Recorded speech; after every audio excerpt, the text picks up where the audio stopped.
Hi, we're here today with Ed Klein, who is the best-selling author of numerous books. His last one was Blood Feud, the Clintons and the Obamas, and this one is Unlikable. Guess who he's writing about? A wonderfully insightful piece on Hillary Clinton. And one of the points that he makes in this book that really surprised me is that unbeknownst to the public and covered up from the media, there are very serious health issues surrounding Hillary Clinton today. Well, to begin with, Bill Clinton is very worried about it and has urged her to travel with a personal physician so that he can keep an eye on Hillary, because Bill thinks that anything could happen. She could have another fainting spell in public, which would be the end of her career as a politician. She's susceptible to blood clots, which obviously she had before, and that brought on her fainting spells. To this day, she's still dizzy. She has blinding headaches, I'm told. Was the fall that kept her from testifying before the Benghazi committee in December of 2012 real, and was it caused by a fainting spell? I think it was real, and Bill Clinton said it took her 6 months to recover. If you remember, he said that. That wasn't said something that in public, yeah. that she wanted to hear, because it indicated how serious it was. That would indicate not just a dizzy spell, but a stroke.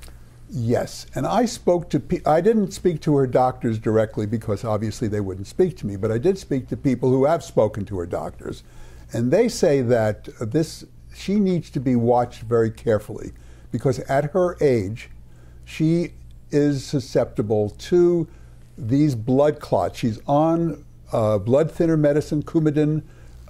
She has trouble sleeping at night. She's racked by insomnia.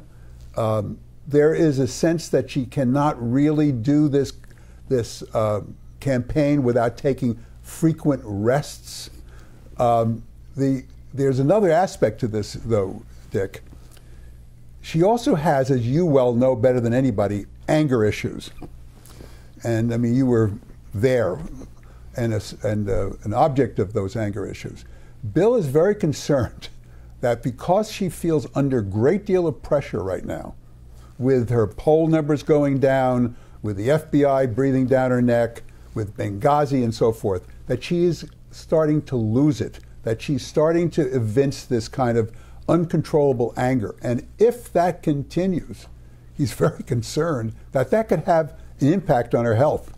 Now, just recently, her advisors worked on ratcheting her down so that she stopped saying surly, sarcastic things. Yeah. Like at one point, the Fox News guy was pressing her. Ed Henry, yes. Are you going to answer any questions? And she said, well, I'll think about it. I'll give it due consideration.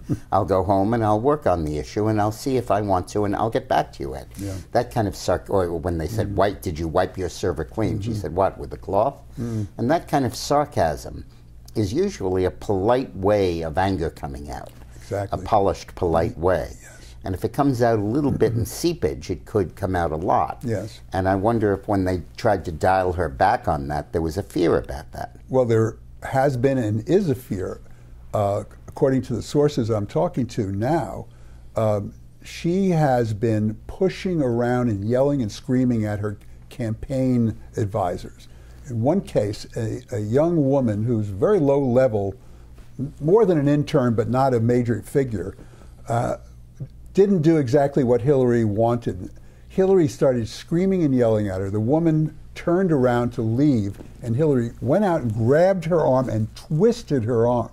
This is the kind of behavior that they're very concerned Hillary will demonstrate in public and really ruin her chances. I remember that whenever we had negative stuff to tell Hillary, or advice she didn't want, or to persuade her not to do something she wanted to do, we would all sit, Maggie Williams and Milan Verveer and all of her top staff people, Ann Lewis and me, and we'd sit outside her office and we'd say, okay, which of us is going to put the bell on the cat's tail? And it was kind of a draw straws. Yes, right. Well, thank you, Ed. Thank you so much, Dick. Now, in our next episode, we're going to talk a little bit more about Hillary herself. Why did she do this to herself? Why did she get herself in these pickles and in this situation. So stay tuned.